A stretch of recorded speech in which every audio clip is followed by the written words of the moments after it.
Assalamualaikum warahmatullahi wabarakatuh. Kembali lagi dengan kami di Kreator Amatir. Kali ini kami akan membacakan sebuah cerita berjudul Lorong Gelap di Rumah Tua. Sebelum ke ceritanya, kami mohon dukungannya kepada teman-teman semua untuk membantu mendukung channel ini dengan cara subscribe, like, komen, dan share ke media sosial teman-teman semua. Tidak berlama-lama lagi, langsung saja ke ceritanya. Khalil dan Gita, dua sahabat yang gemar menjelajahi tempat-tempat terbengkalai, menemukan sebuah lorong tersembunyi di sebuah rumah tua. Mereka tidak tahu bahwa lorong itu menyimpan rahasia mengerikan yang perlahan mengubah hidup mereka menjadi mimpi buruk. Malam hari, hujan gerimis. Khalil dan Gita berdiri di depan rumah tua yang sudah lama ditinggalkan. Kau yakin ini ide yang bagus, Khalil? Tempat ini, auranya aneh, tanya Gita. Justru itu. Siapa tahu kita menemukan sesuatu yang menarik, jawab Khalil, atau sesuatu yang berbahaya, tanya Gita. Ah, kau terlalu banyak nonton film horor. Ayo masuk, Khalil. Mereka membuka pintu yang berderit keras. Ruangan gelap dan dipenuhi debu. Ada lukisan tua yang wajahnya tampak pudar, seolah menatap mereka. Aku benci tempat seperti ini.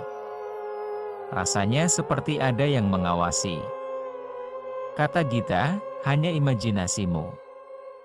Ayo ke dalam lagi, sambung Khalil. Mereka menyusuri rumah itu hingga menemukan sebuah pintu kecil di sudut ruangan yang tertutup jaring laba-laba. Ini apa?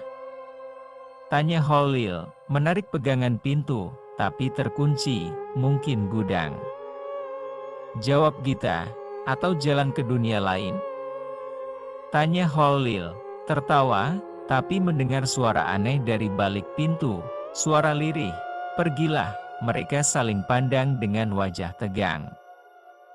Gita menarik tangan Khalil. Kita harus keluar dari sini, ajak Gita. Tiba-tiba, pintu terbuka sendiri dengan bunyi berdecit, lorong yang tidak seharusnya ada. Pintu kecil terbuka sendiri dengan suara berdecit. Di baliknya, tampak lorong panjang yang gelap, seolah tak berujung. Bau lembab menyengat hidung. Ini tidak mungkin. Rumah ini kan tidak sebesar itu, kata Gita berbisik. Aku juga tidak mengerti. Tapi kita harus masuk dan lihat ke dalam, sambung Khalil menelan ludah. Apa? Kita harus pergi dari sini sekarang, Khalil, tanya Gita. Hanya sebentar. Aku penasaran. Kalau ada sesuatu yang menarik, kita bisa cerita ke teman-teman, jawab Khalil. Gita menggeleng, tapi Khalil sudah melangkah masuk. Gita menghela napas dan mengikutinya. Saat mereka berjalan, lampu ponsel mereka bergetar dan meredup sendiri. Baterai ponselku tiba-tiba turun drastis. Tadi masih 80%. Sekarang tinggal 10%, ucap Gita, ketakutan. Sama. Ini aneh, sambung Khalil, menghentikan langkah. Tiba-tiba, suara langkah lain terdengar di belakang mereka. Gita menoleh cepat, tapi tidak ada siapa-siapa. Khalil, kita tidak sendirian, kata Gita, berbisik. Mungkin hanya gema suara kita sendiri, jawab Khalil. Mencoba tetap tenang, suara langkah itu semakin jelas. Kali ini seperti sesuatu yang menyeret kaki di lantai kayu. SHH. SHH. SHH. Mereka berhenti. Napas tertahan. Khalil mengangkat ponselnya ke belakang, mencoba menerangi lorong. Dan terlihat bayangan tinggi, kurus, dengan wajah pucat yang samar-samar muncul di ujung lorong. "Holil!" teriak Gita. "Menjerit, lari!" sambung Holil. Terbelalak, suaranya gemetar, mereka berlari secepat mungkin. Tapi semakin mereka berlari, lorongnya terasa semakin panjang. Langkah di belakang mereka makin cepat, makin dekat. Holil dan Gita menemukan lorong tersembunyi di rumah tua yang seharusnya tak ada. Namun, semakin mereka melangkah masuk, semakin mereka menyadari bahwa tempat ini bukan sekadar lorong biasa. Ada sesuatu yang mengintai dalam kegelapan. Holil dan Gita berlari di lorong yang terasa semakin panjang. Nafas mereka tersengal, suara langkah misterius di belakang semakin dekat. "Holil, ini nggak masuk akal.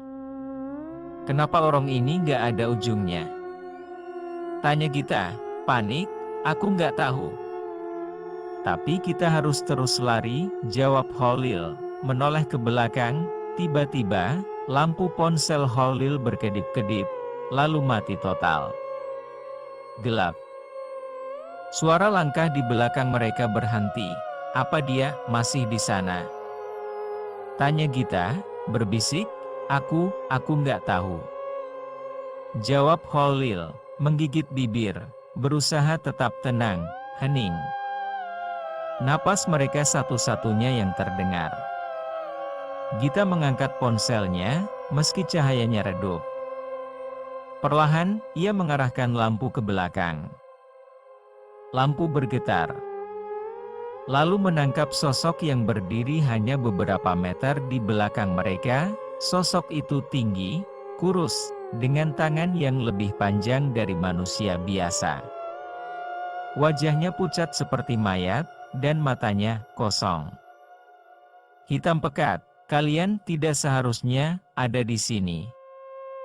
Suara sosok misterius, suara serak dan berbisik. "Holil!" jerit Gita, berteriak histeris.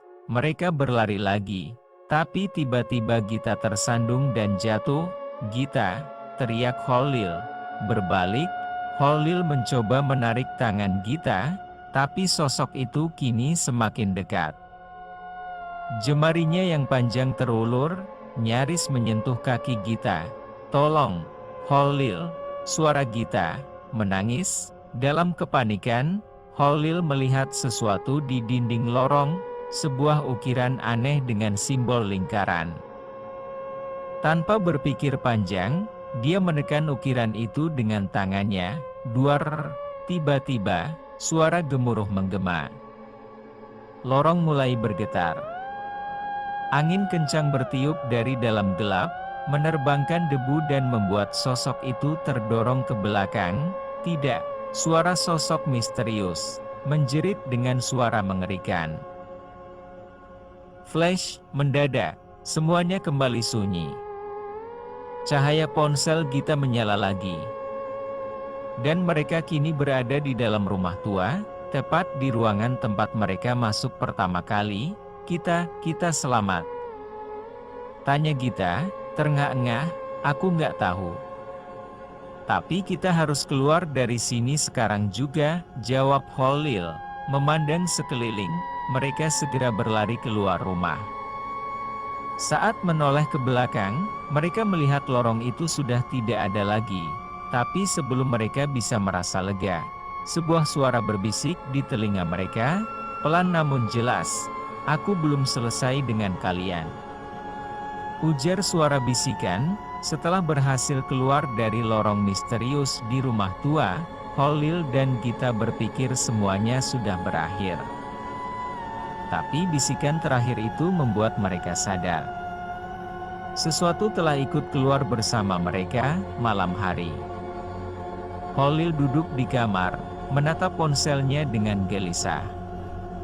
Tangannya gemetar saat mengetik pesan untuk Gita. Pesan dari Holil. "Gita, aku gak bisa tidur. Aku merasa ada yang memperhatikan aku sejak kita keluar dari rumah itu." Gita membaca pesan itu. Dia juga merasakan hal yang sama. "Aku juga, Holil." "Aku juga," ucap Gita, berbisik pada dirinya sendiri. Tiba-tiba, lampu di kamar Gita berkedip-kedip. Oh tidak. Ucap Gita, membeku, dia menoleh ke cermin di kamarnya. Dan melihat sesuatu berdiri di belakangnya. Sesuatu yang tinggi, kurus, dengan mata hitam pekat. Jeb, Gita menutup matanya, menahan napas. Saat dia membuka mata lagi, bayangan itu sudah menghilang, berpindah ke kamar Holil. Dia masih menatap layar ponselnya, lalu merasa ada sesuatu yang bergerak di sudut matanya, cuma halusinasi. Aku terlalu paranoid. Ucap Holil, bergumam, tapi saat dia melihat pantulan di layar ponselnya. Ada sesuatu yang merayap di langit-langit kamarnya, sosok itu perlahan menurunkan kepalanya, mendekati Holil dari belakang. Terbalik, dengan senyum mengerikan. Kau pikir sudah bisa lari, Holil? Suara sosok misterius, berbisik. Holil berbalik cepat, tapi tidak ada apa-apa. Tiba-tiba ponselnya berdering, panggilan dari Gita. Holil, kita harus ketemu sekarang juga. Aku rasa dia masih bersama kita, kata Gita. Suara gemetar. Holil dan Gita mengira mereka telah selamat dari lorong misterius, tapi mereka salah. Sesuatu telah ikut keluar bersama mereka. Sesuatu yang tidak seharusnya ada di dunia ini. Tengah malam, di sebuah kafe kecil, Holil dan Gita duduk berhadapan. Wajah mereka pucat, mata lelah karena kurang tidur. Aku melihatnya, Holil.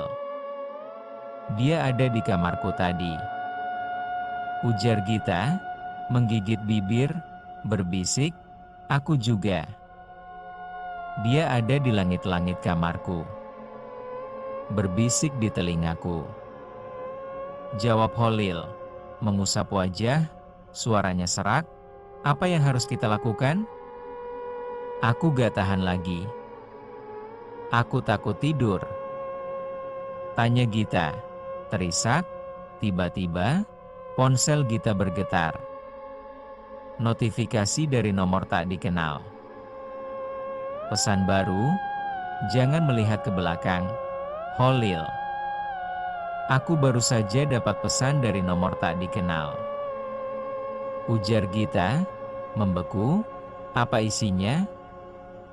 Tanya Holil, mengerutkan dahi. Jangan melihat ke belakang.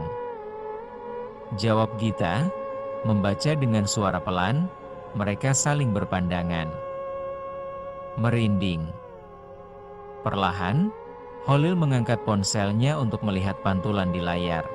Dan di belakang Gita, ada sosok tinggi, kurus, dengan senyum lebar dan mata hitam pekat.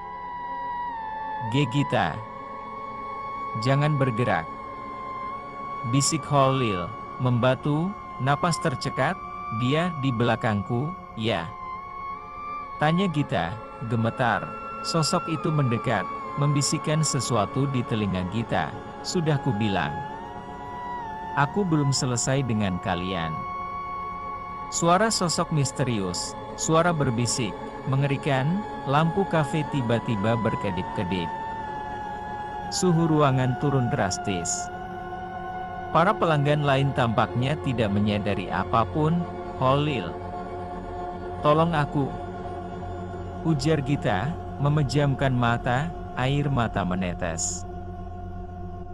Lepaskan dia, kata Holil, menggertakkan gigi, bangkit dari kursinya.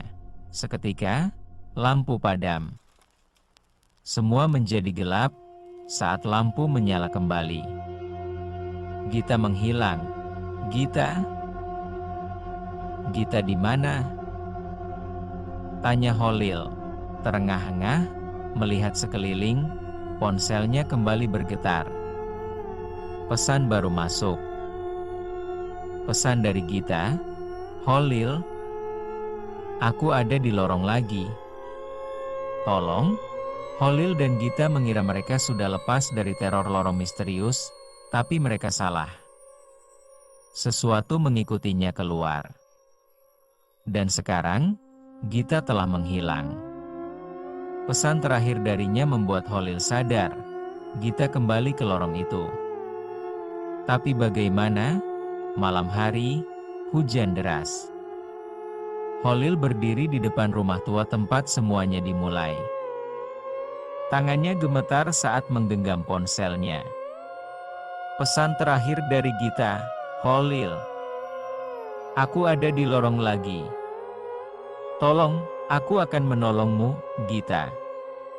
Tunggu aku. Gumam Holil, berbisik, mata berkaca-kaca, dengan langkah berat, Holil mendorong pintu rumah tua itu. Pintu terbuka sendiri dengan bunyi berderit yang menusuk telinga. Ruangan di dalam gelap seperti biasa. Tapi ada sesuatu yang berbeda, pintu kecil di sudut ruangan itu terbuka lebar, angin dingin berembus keluar dari lorong gelap itu, seperti mengundangnya masuk.